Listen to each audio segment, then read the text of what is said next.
빨리 취업한 특성화고 결국 대졸에게 역전당할까? 오늘은 부모 입장에서 그리고 현실을 사는 자산 전문가의 시선에서 굉장히 솔직한 이야기를 해보겠습니다. 주제는 이겁니다. 빨리 취업한 특성화고 결국 대졸에게 역전당할까? 이 질문이 왜 이렇게 뜨거우냐면 요즘 실제로 이런 상황에 놓인 가정이 정말 많기 때문입니다. 한 명은 특성화고를 졸업해서 20살 초반부터 바로 일을 시작했고, 한 명은 대학에 진학해서 아직도 공부 중이거나 취업을 준비하고 있습니다. 부모 입장에서는 둘 다 내 자식인데 머릿속에 이런 생각이 계속 맴돕니다. 지금은 특성화고가 앞서는 것 같은데 이게 계속 갈까? 대학 졸업하고 나면 결국 역전되는 거 아닐까? 내가 선택을 잘한 걸까? 오늘은 이 질문을 감정이 아니라 구조와 흐름으로 풀어보겠습니다. 1. 특성화고 왜 초반에는 확실히 유리해 보일까? 먼저 인정해야 할 사실부터 말하겠습니다. 특성화고는 초반에 유리합니다. 이건 부정할 수 없습니다. 이유는 아주 단순합니다. 돈을 먼저 벌기 때문입니다. 20살, 21살부터 월급이 통장에 들어옵니다. 비록 많지는 않아도 영원이 아니라는 건 엄청난 차이입니다. 이 시기 특성화고 출신은 이미 사회 경험을 쌓고 있고 4대 보험이 걸린 직장에 다니며 경력을 한 줄씩 쌓아갑니다. 반면 대학에 간 쪽은 등록금, 생활비, 시간 비용을 지불하고 있죠. 이 시점만 놓고 보면 부모 눈에도 주변 눈에도 특성화고가 훨씬 잘 나가 보입니다. 그래서 많은 부모님들이 이 시기에 마음이 흔들립니다. 대학 안 보내도 되는 거 아니었나? 그런데 역전이라는 말은 왜 나올까? 그런데 이상합니다. 분명 초반에는 특성화고가 앞서는데 왜 몇 년 지나면 대졸에게 역전당했다는 말이 나올까요? 이유는 단 하나입니다. 성장의 속도가 달라지기 때문입니다. 초반에는 출발 시점이 중요합니다. 하지만 시간이 지나면 속도와 천장이 중요해집니다. 특성화고는 출발은 빠르지만 속도가 붙는 구조인지 아닌지에 따라 결과가 완전히 갈립니다. 3. 특성화고가 역전당하는 대표적인 경우. 현실에서 역전당하는 특성화고의 공통점이 있습니다. 첫 번째, 성장이 없는 직무에 들어간 경우입니다. 처음에는 좋습니다. 월급이 나오고 일도 익숙해집니다. 그런데 3년, 4년이 지나도 연봉이 크게 오르지 않고 직무가 반복되고 대체 가능한 인력이 많다면 문제가 생깁니다.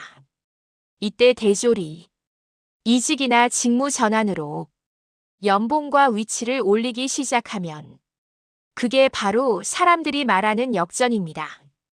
두 번째, 배움이 멈춘 경우입니다. 특성화고의 가장 큰 위험은 일만 하다 보면 시간이 없다는 겁니다.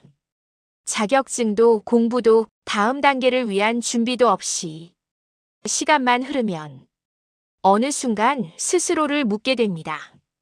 내가 여기 말고 갈 데가 있나? 이때부터 격차가 벌어집니다.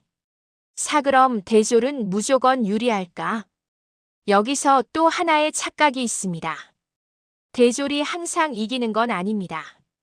대학을 갔다는 이유만으로 인생이 자동으로 업그레이드 되지는 않습니다. 대졸이 불리해지는 경우도 정말 많습니다. 대표적인 게 이겁니다. 전공과 상관없는 취업 준비. 졸업 후 취업 공백이 길어지는 경우. 직무 경쟁력이 없는 상태로 첫 직장에 들어간 경우. 이러면 대졸도 시간과 돈만 쓰고 특성화고보다 늦게 출발하는 상황이 됩니다. 즉, 대졸의 무기는 학력이 아니라 학력을 통해 들어갈 수 있는 직무와 경로입니다. 오진짜 승부처는 첫 직장 이후 5년. 자, 이제 핵심입니다. 특성화고와 대졸의 격차는 입사 시점이 아니라 첫 직장 이후 5년 동안 벌어집니다. 이 5년 동안 무엇이 중요하냐면 특성화고는 기술이 쌓이는 직무인가? 자격증과 경험이 연봉으로 연결되는 구조인가? 대졸은 이직 가능한 스킬을 얻고 있는가? 연봉의 상한선이 높은 직무인가? 이 질문에 그렇다라고 답할 수 있으면 역전은 일어나지 않습니다. 육부모 입장에서 가장 중요한 관점. 이제 부모 입장에서 가장 중요한 이야기를 하겠습니다. 두 자녀를 같은 기준으로 비교하면 안 됩니다. 특성화고 자녀와 대학 자녀는 애초에 게임의 규칙이 다릅니다. 특성화고 자녀에게는 이걸 만들어줘야 합니다.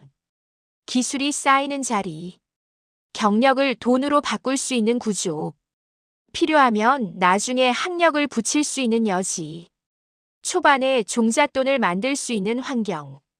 대학 자녀에게는 이걸 만들어줘야 합니다. 전공보다 직무 중심 사고, 실무 경험, 졸업 후 바로 쓰일 수 있는 스킬, 취업 공백을 최소화하는 전략. 이렇게 가면 누가 누구를 이기는 게임이 아니라 각자 자기 트랙에서 이기는 구조가 됩니다. 7글에서 결론, 역전은 필연일까? 결론은 명확합니다. 역전은 필연이 아닙니다. 역전은 학력 때문에 생기는 게 아니라 성장이 멈춘 쪽에서 생깁니다. 특성화고든 대졸이든 성장이 이어지면 역전은 없습니다. 반대로 어느 쪽이든 성장이 멈추면 언젠가는 따라잡히거나 밀립니다. 마무리. 부모로서 가장 해주고 싶은 말은 이겁니다. 특성화고는 실패가 아니고 대학은 정답도 아니다. 중요한 건 이 길이 어디로 이어지느냐입니다. 특성화고는 시간을 자산으로 만들 수 있는 길이고 대학은 선택지의 천장을 높일 수 있는 길입니다. 이 두 가지를 각자의 방식으로 잘 설계해주면 두 자녀 모두 자기 인생에서 이길 수 있습니다.